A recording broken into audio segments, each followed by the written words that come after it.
ট্রেলারটা আমি বিজেপিকে বলবো 10ই মার্চ আপনারা দেখবেন, আর বাকি সিনেমাটা নির্বাচনে মানুষ দেখাবে। 25,000 কোটি টাকা খরচা করে আমাদের রাজ্য সরকার লক্ষ্মীর ভান্ডার দিচ্ছে, এর মধ্যে 10 পয়সার অবদান কেন্দ্র সরকারের নেই। বিজেপি নেতারা বলতে পারে যে কেন্দ্র টাকা পাঠাচ্ছে।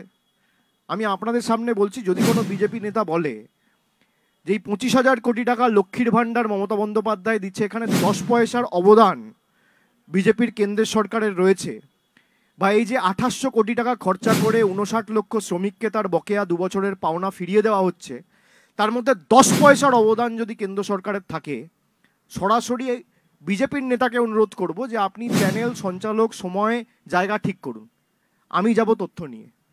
মানুষকে কিভাবে এরা মিথ্যে কথা বলছে এবং জোর জবরদস্তি রাজনীতি করে, ওই এতদিন তো দেখানি, এখন ভোট ঘোষণা হবে তার আগে আবার উৎপাত শুরু।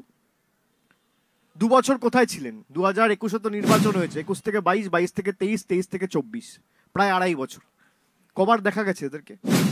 আমরা তো সেই জন্যই বলি বহিরাগত, আমরা তো সেই জন্যই বলি বাংলা বিরোধী, আমরা তো সেই জন্য বলি অত্যাচারী, আমরা তো সেই জন্য বলি স্বৈরাচারী, ষড়যন্ত্রকারী, আমরা সেই জন্য বলি জনবিরোধী, আমরা সেই জন্য বলি জমিদার, আমরা সেই জন্য বলি বসন্তের কোকিল। সেই কারণেই ব্রিগেড ডাকা। এই যে 2 বছর ধরে বাংলার প্রতি লাঞ্ছনা, নিপীড়ন, অত্যাচার, বঞ্চনা এবং একাধিক জনকল্যাণমূলক প্রকল্পের টাকা জোর জবরদস্তি গায়ের জোরে প্রায় বন্ধ করে দেওয়া, তার বিরুদ্ধে এবং তার প্রতিবাদে সাধারণ মানুষকে ঐক্যবদ্ধ করে জনগর্জন সভার আহ্বান তৃণমূল কংগ্রেসের তরফ থেকে দেওয়া হয়েছে। যে বাংলার গর্জন কি তার একটা ট্রেলার বহিরাগতরা আর বাংলা বিরোধীরা 10ই মার্চ কলকাতায় দেখবে। সিনেমাটা তো ভোটে দেখবে, ট্রেলারটা 10ই মার্চ দেখবে। আর যারা এত বড় বড় ভাষণ দিচ্ছে তাদেরকে বলবো, যদি পাল্টা সাংগঠনিক ক্ষমতা থাকে তাহলে ব্রিগেডের জায়গাটা তো রাজ্য সরকারের নয়, প্রতিরক্ষা দপ্তরে, ডিফেন্সের। তাহলে পাল্টায় 11 তারিখ বা 12 তারিখ একটা সভা করে তাদের কত ক্ষমতা একবার দেখাক, তাদের কত সাংগঠনিক দক্ষতা, তাদের কত সাংগঠনিক ক্ষমতা। আমরা ব্রিগেড ঘোষণা করেছি আজকের কত তারিখ?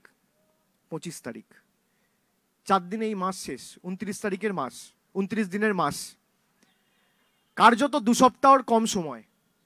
তার মধ্যে ব্রিগেড সমাবেশ এবং ব্রিগেডের ডাক দিয়েছে পশ্চিমবঙ্গ তৃণমূল কংগ্রেস।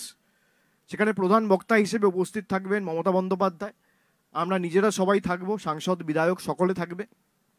এবং কিভাবে 2 বছর ধরে এরা বাংলার মানুষকে বঞ্চিত করেছে ডিটেলস আমরা ব্রিগেডে দেখাবো। ট্রেলারটা আমি বিজেপিকে বলবো 10ই মার্চ আপনারা দেখবেন, আর বাকি সিনেমাটা নির্বাচনে মানুষ দেখাবে।